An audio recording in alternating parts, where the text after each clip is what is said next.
Okay, so where were we? Why I joined the military. Okay. And, okay, so do you recall your first days in service? Yes, I definitely do. Boot camp. Yep, I do. Yes. What were your instructors like? I remember I had a male and a female drill sergeant, and I really, they just kept us in line. We were a bunch of teenagers, and they knew how to use their voice, and they just knew how to make you do what you gotta do to get yourself stuff done. So, Where did you do basic training? Fort Jackson, South Carolina. Okay. And how long were you there? We did 9 weeks basic training. Okay. Where did you go after that? I went to Aberdeen, Maryland Proving Grounds in Maryland for my AIT. AIT. What does AIT stand for? Advanced Individual Training. Okay. And what did you train in? Heavy wheel mechanic vehicles. 63 Whiskey. I worked on 5 tons, tanks, Humvees, the heavy wheel equipment part of it, the mechanic part of it. So just if it was a 5-ton, we had to learn how to change parts and diagnose it, and we were part of a team. So I learned to be a mechanic for my few months there. Okay. Are you there for 3 months? Yes. Okay. How much total service did you do anyway, by the way? I did a total of 3 years. 3 years? Okay. Yes. All right. So after the 3 months, what were the instructors like there? A lot more lenient. It wasn't basic training, so we got to actually go out and do things as soldiers and people again. So, but we still had a lot of a structure. Okay. Yeah. Okay. At AIT. Right. Of course. So where was so that's your second duty station. Where was your third? Fort Hood, Texas. Mm-hmm. How long were you there? 2001. Yes, 2001 to 2003. Okay. And what was your job there? I was a 63 Whiskey. I worked on Humvees mainly in a shop we were part of a direct support battalion, and I did whatever they needed us to do, though. Not just my job. Okay, so you want to expound on that a little bit, or what? Cleaning. We were your janitor. Every soldier knows how to be a cleaner for right. sure, and how to wax floors. And if we haven't done it in some years, I'm sure we won't forget. Like riding a bike, they say. Right.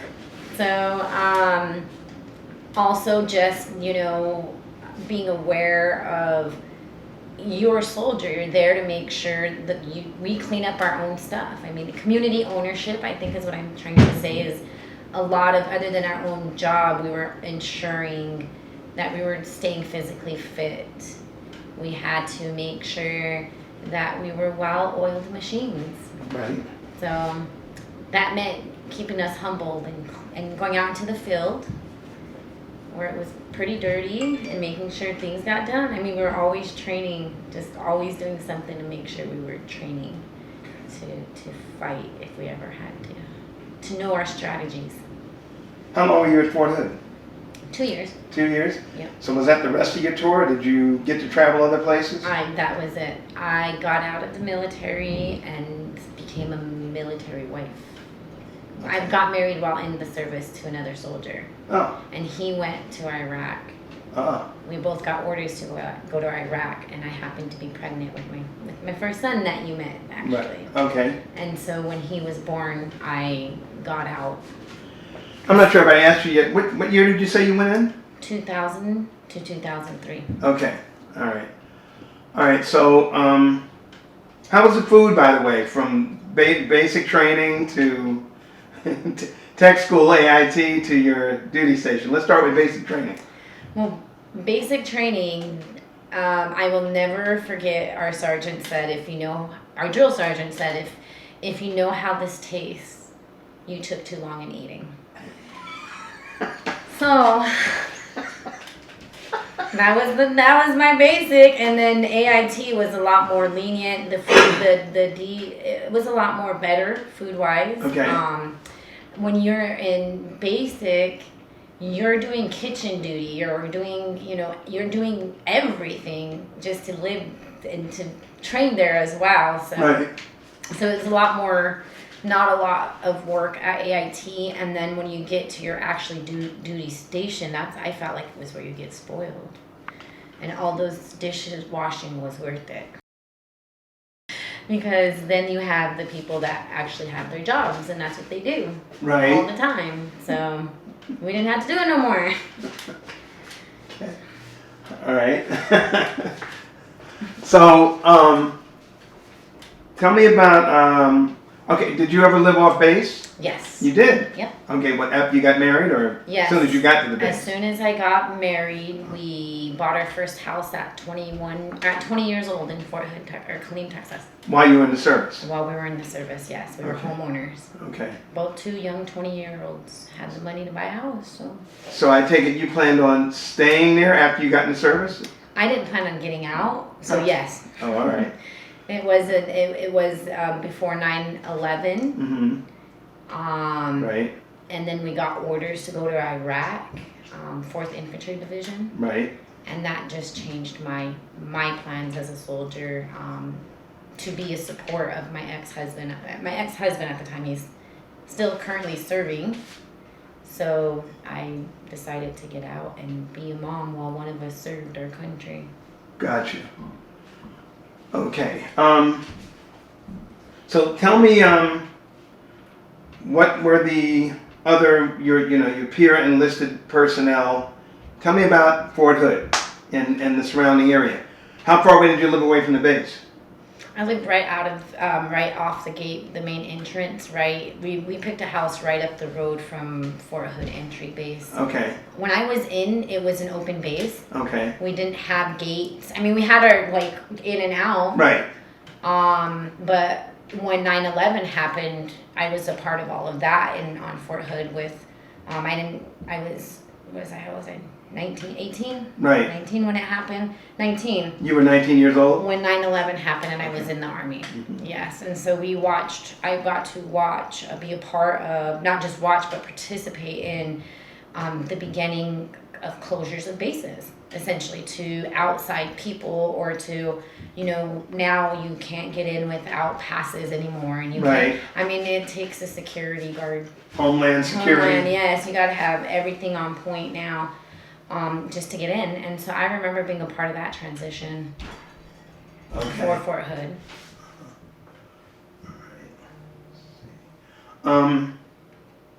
Tell me two of the most memorable experiences that you had on active duty. Anytime I think about the military or anybody that has to do with the military, is I had a staff sergeant, not a staff sergeant, a sergeant. He was an E5, and he was a mechanic, and I was an 18-year-old kind of wild child a little bit. He would tell you that probably, being my sergeant. And he really was a very strict by the book, black and white. Things are very black and white. And I didn't like it because I felt like he was always having me on point, and I'm like, I don't like to always listen to you. But I have to. And me and him would butt heads because I would want to do things I probably shouldn't be doing, and he would correct me and put me back on the right path. I was 18, he was, I think, 25 or 26. And I found myself in a situation in the military. Thankfully, he was there with me through the processes. I didn't get kicked out or anything. I mean, I just had some fractions with first sergeants, and my sergeant was very, while he was strict by the book, he was also strict by the book that he was going to be there for his soldiers no matter what situation they found themselves in. Okay. You know, family, they took care of you. He babysat my kids. I mean, like, eventually he became my brother. And he is still, I call him my brother to this day. And that's almost 20 years ago. And so my most memorable moment is the military investing intentionally on, or certain people taking that leadership role and then using it to instill even more leadership skills into the young recruits. Okay. And so he really helped me see what a soldier looked like. I felt like, not, he didn't just, you know, to me, when I think of him, I think of, you're a good guy. Even though I didn't think you agreed with you all the time, you still meant wow. Right. And you did it by the book, and I respect that. And he taught me how to really just respect someone in leadership that's willing to lead with you, but not be so out of your life that they don't help you when you need it. So that was one of my most memorable moments. Again, what he taught you how to do what? Just leadership skills. Okay, gotcha. A lot of leadership. A lot of if you're gonna be there for someone, be there, not just when it's convenient. And he was, because I have watched others. Not all sergeants are that way, but there are some sergeants that, you know, they would sometimes rather not be talking to their soldiers. Okay. But they weren't I mean, people. They were the individuals and not be like a people person. Yeah, he was more of a well-rounded. You know, he just really taught me how to utilize leadership skills in the military, not just by saying it, but doing it. So he walked the walk and talked the yes. talk. Yeah, okay. And it got me mad sometimes, but yes. Okay, you weren't fond of that. Okay. All right. Tell me, you never saw any combat. The other memorable moment, Yeah, I guess sure. you asked for two, is when 9/11 happened. Mm-hmm. I woke up at 6 o'clock, normal, like a regular day, went out with my friends to do PT, and in the middle of PT, you know, when you're doing PT, you're begging for them to stop PT. You're like, yeah, I just want to go back to my bed. At least I am. And I'm like, oh, I wish we could just not do PT today. I just, like, every day I would think that. I'm just not a morning person, but I remember that morning we stopped PT. And, like, literally in the middle of just running, they stopped and they told us to get into line in that formation, and they sent us back to our barracks. And then that's never happened to me in the years, like not even one time. I don't care if it's cold out. Right. You are going out and running in the rain and the cold and everything. I don't care. So I thought that was strange, but they said go back and get suited up and go get your weapons. Meet us to go get your weapons. Okay? They don't tell us anything. Right. They just tell us what to do, and we listen. And so we went, and I walked into the barracks, and I lived in the barracks at the time, and I was watching. My friend had the TV on, and my friend came running in and asked me to turn on the TV. And so I turned on my TV, and there was a picture of the Twin Towers, and we watched the plane hit in. And I remember thinking, what movie are we watching? Okay. Like, why are you having me watch this? Like, they're telling us we gotta go get suited up. And he was like, Jenny, or Big Crow. Right. This is happening in real life right now. Okay.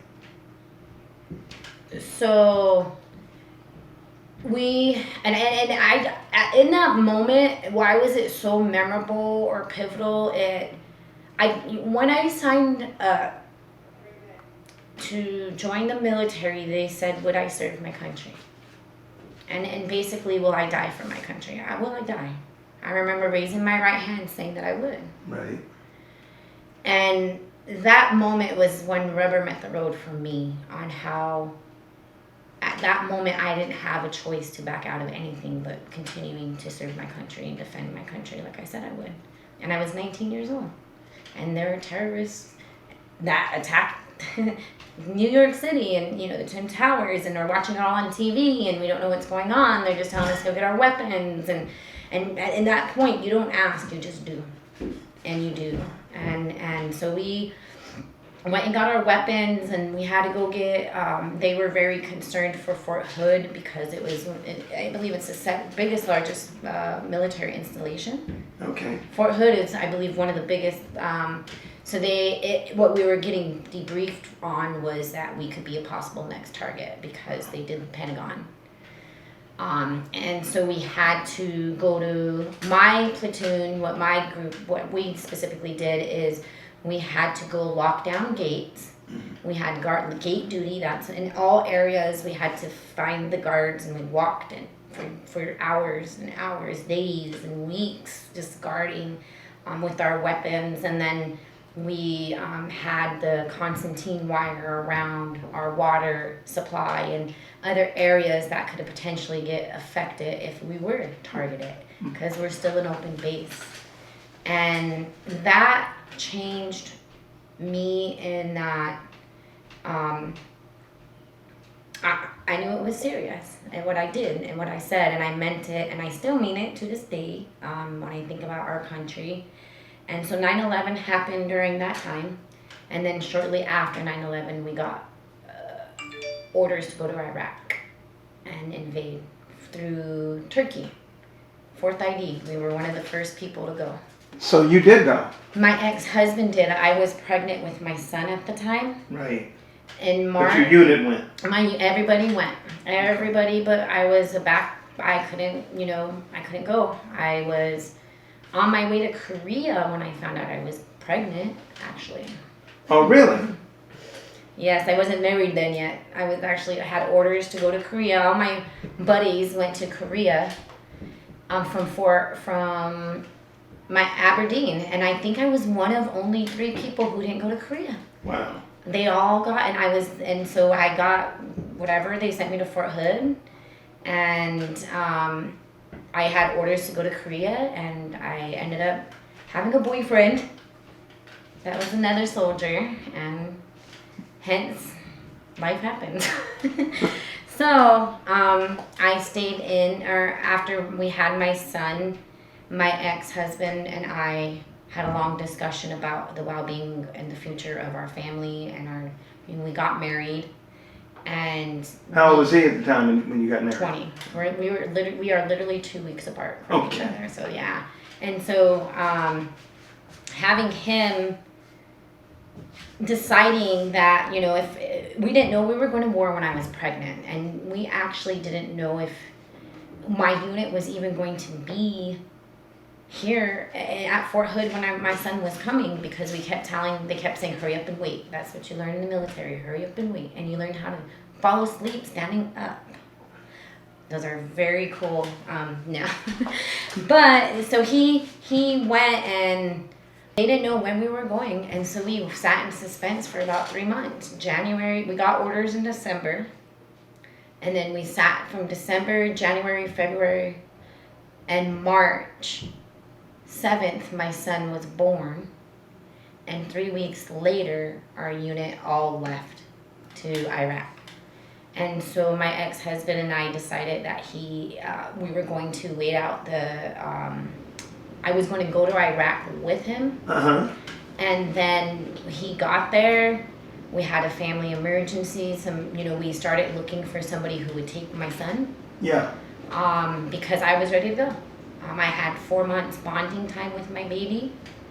And unfortunately, my dad got sick with heart disease at the time, and my mom had just found out her cancer had came back. Wow. And so it was kind of and then my ex-husband's mom lives in Jamaica, and she wasn't a resident here, it wasn't an option for her. And so we made a decision for me to get out on the family care plan, and he was going to do the 20 years because I wanted to do 20 years. And I was kind of upset that I couldn't do my 20 years. Right. I'm not upset that I had a son, I'm just saying our circumstances changed. Right.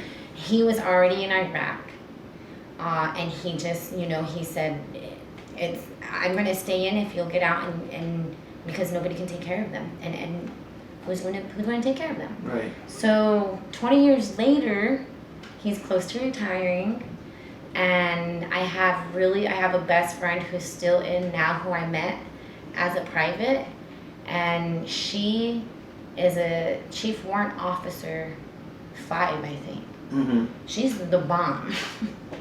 I'm like, you are an amazing soldier. To watch my friends go from, to meeting them in private as in Fort Hood to now they're like really leading their E7s, E8s in the military, and it's just really interesting and cool to be a part of. So, yeah.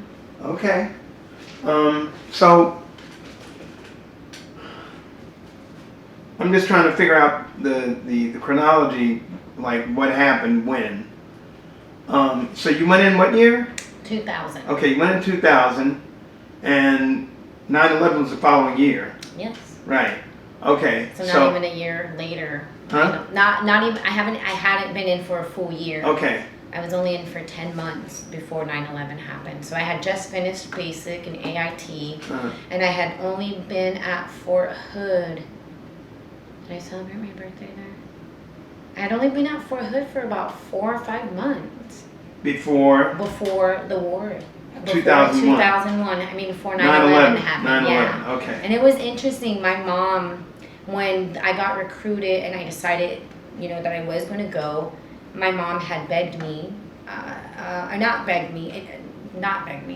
told me it was only a 3-year contract you had, Jenny. Nobody's going to go to war in 3 years. It goes by really quick. Nothing happens.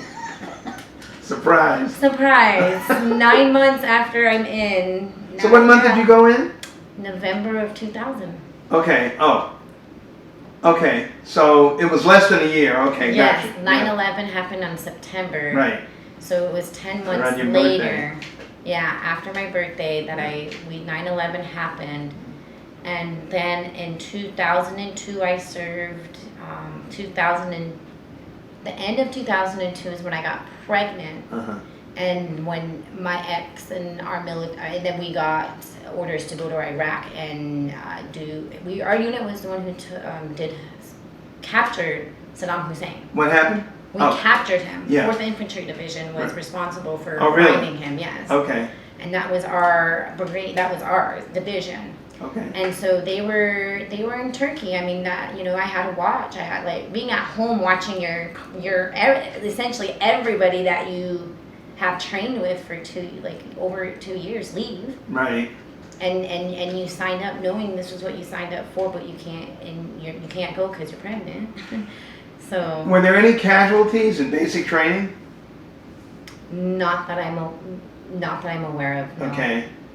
And what about tech school? AIT? Anybody get hurt? I'm aware of. No. No? Mm-mm. All right, so the people who are in your unit that went to... Oh, yeah. Any casualties at Fort Hood? Oh, yeah. Any casualties at Fort Hood? Not personally. Okay. No, I just have a lot of friends who came back and they did one tour and they got out. A lot of females said this is, it was bad what happened. I heard a lot of bad things happen in Iraq. So. Okay. Anybody not make it back? Can you follow what I'm asking you? Yeah, no. There are people who made it back, but it's been over 20 years. And I can't remember their names or anybody specific. But were there casualties while you were still in the service that you knew of, that people out of the unit that had gone to Iraq? Oh, yeah. Yep. You have any idea how many? No. I'd have to go look again. No. I mean, because I'm sure that we didn't watch when they left. The Family Readiness Unit, which is responsible for keeping us informed with our spouses while they're overseas or our family members, well, they had never, from my understanding, been in a war like this ever. In the Iraq wars, they didn't know who their enemy was anymore at this point. They were kids. They were women, children. And so they didn't let us watch TV. They told us not to watch TV. Turn it off. We went, 6 to maybe 2 to 3 months before we heard from our spouses, or and that just they're alive, or you know, you sit there and you don't want nobody knocking at your door. I know that in a uniform. Right. But they train you, like, I was still in, but on the background, we still had to be aware that, like, they didn't want us to watch any of the media at all because of our mental health and the fact that our actual soldiers our spouses are there and we don't know if they're coming home. Right. And that's how you live every day. Huh? And I said, and that's how you live every day until they come home. Right. If they come home. Did you go on leave at all? Yeah. Where'd you go? I went to South Dakota one time on leave before I was going to Korea. And then I went to Los Angeles. They let us go on leave right before they told us we had orders to go to Iraq. And it was odd because they never let people go on that. Like, I watch Patterns. I know, he's like, how come they're letting everybody go? Like, for Christmas, and like, something ain't right, you know? And sure enough, as soon as everybody got home for Christmas, we all got our orders. I still got orders, I just didn't go, because I couldn't, you know, my unit was still there. So yeah. Okay.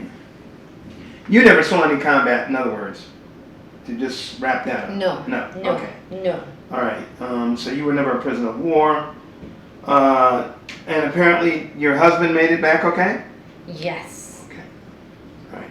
Did you, medals, did you receive any medals? Citations?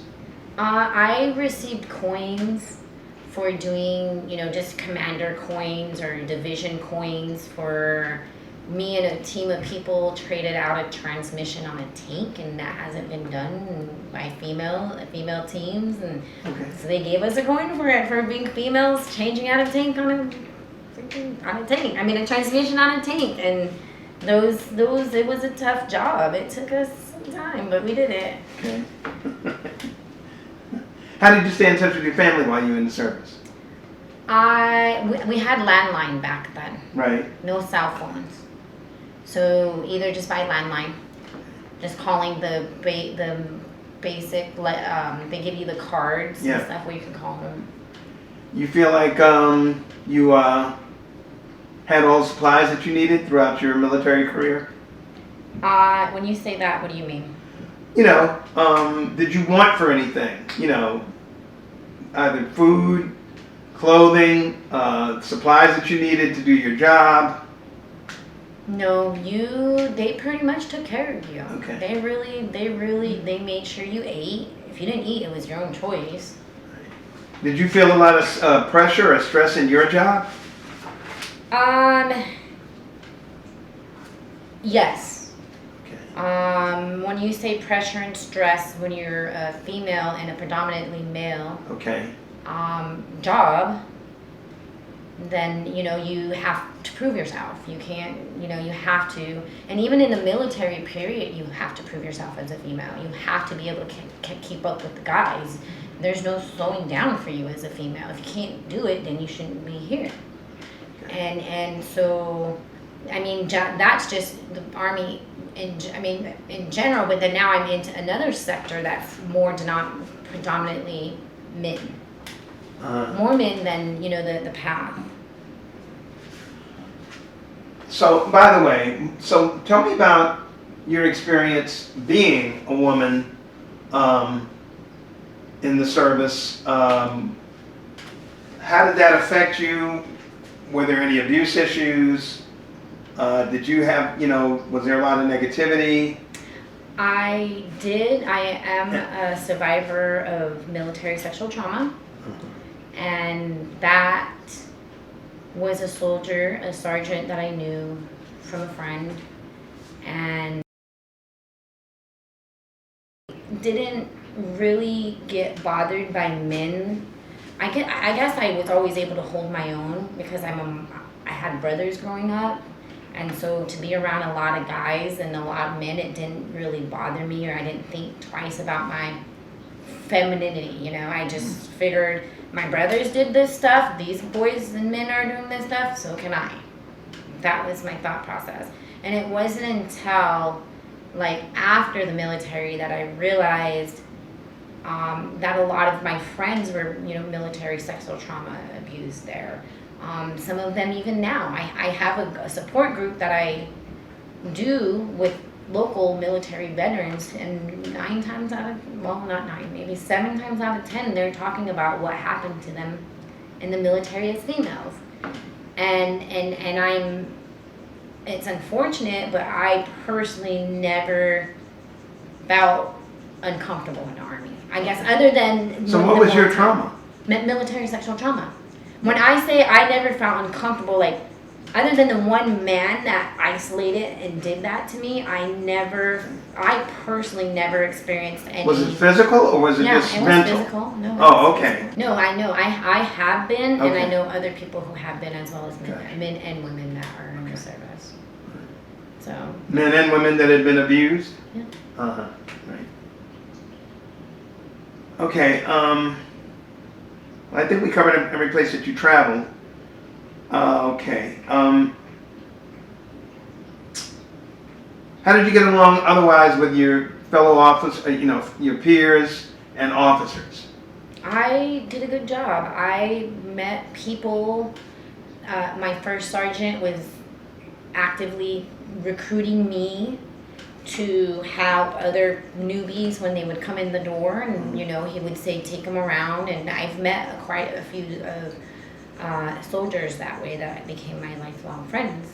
So I had no issues with them, or you're there to do your job and they pay you to do it. And do you recall did you keep a diary?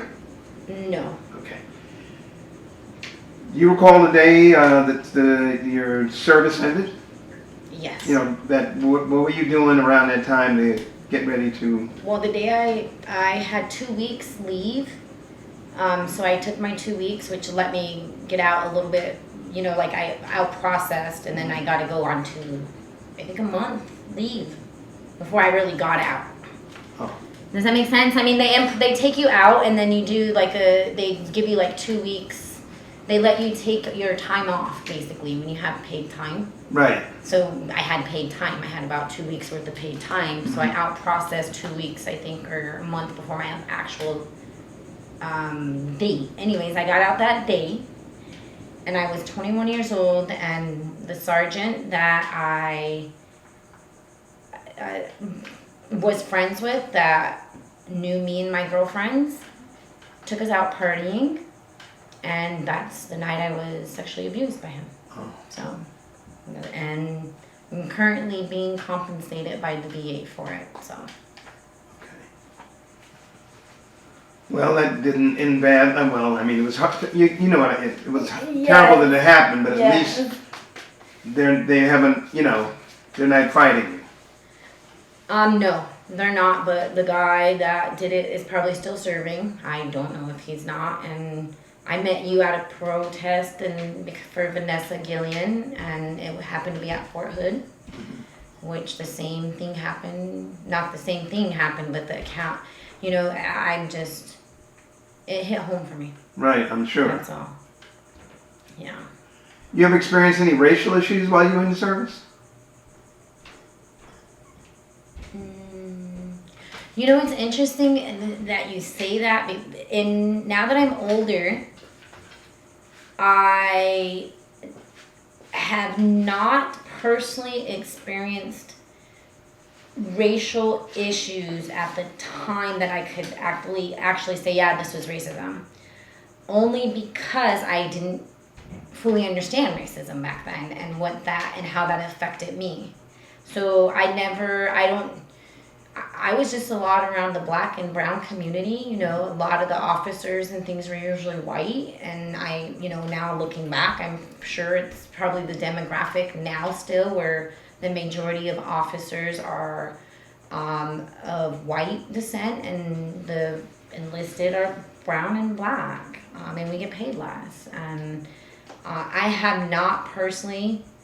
However, I do as a veteran by other veterans now. I get racially profiled, and I've experienced racism to a point where I will not even comment or be a part of some veteran groups because the veterans that I know, they're hardcore Masons, they're this, they're that, they're racist, but they were my friends before all of this happened, and then this happened, and now I don't even want to talk to other veterans about what I'm currently struggling with as a brown woman in America and as the mom of 3 black sons. So now I see it, and I'm sure it's there. Pretty sure it's in the military, it's in the veteran community, so it has to be. What did you do when you got out of the service? I continued to be a Humvee mechanic, and I worked for a contractor. Where? In Fort Hood still. Okay. I stayed in Texas for 6 years after. I mean, I lived in Texas because my ex was still in. Right. So he, while he was still in, I worked, and I was a mechanic. That's all I knew how to do. So I worked for a mechanic for about 2 more years after I got out, 3 more years. Okay.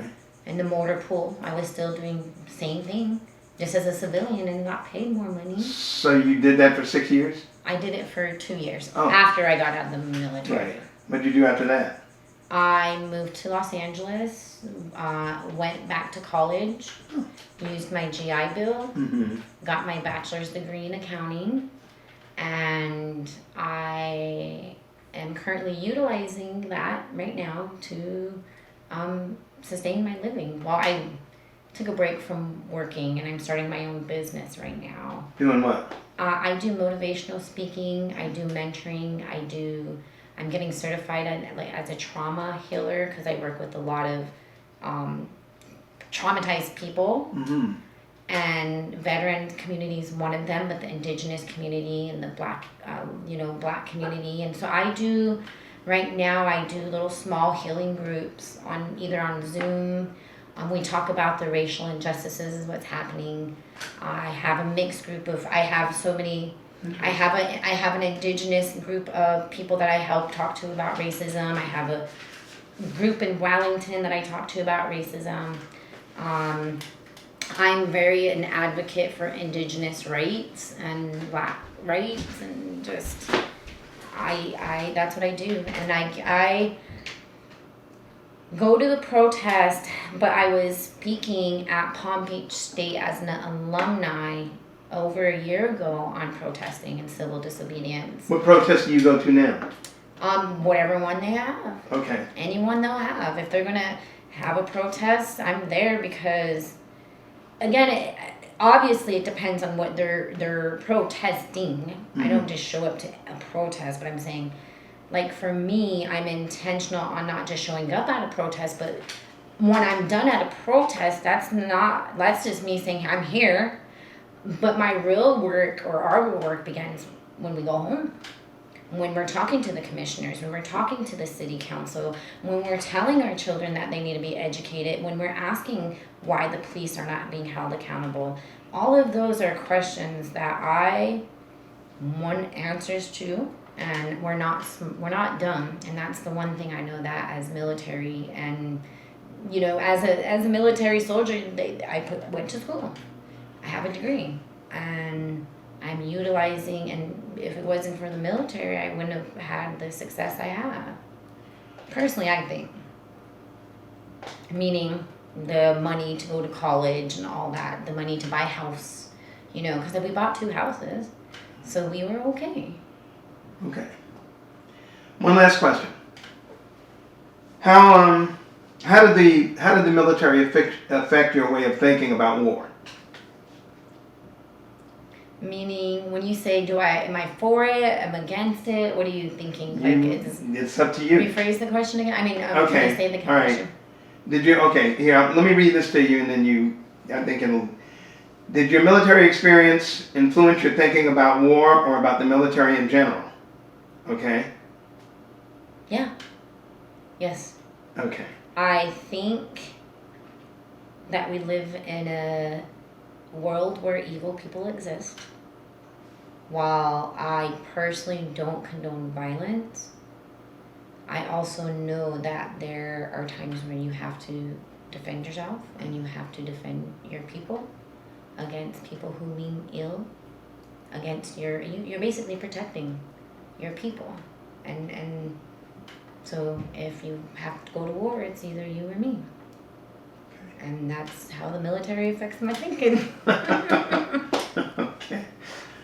All right, well, I want to thank you for a wonderful interview. Thank you. Okay, and thank you for your service.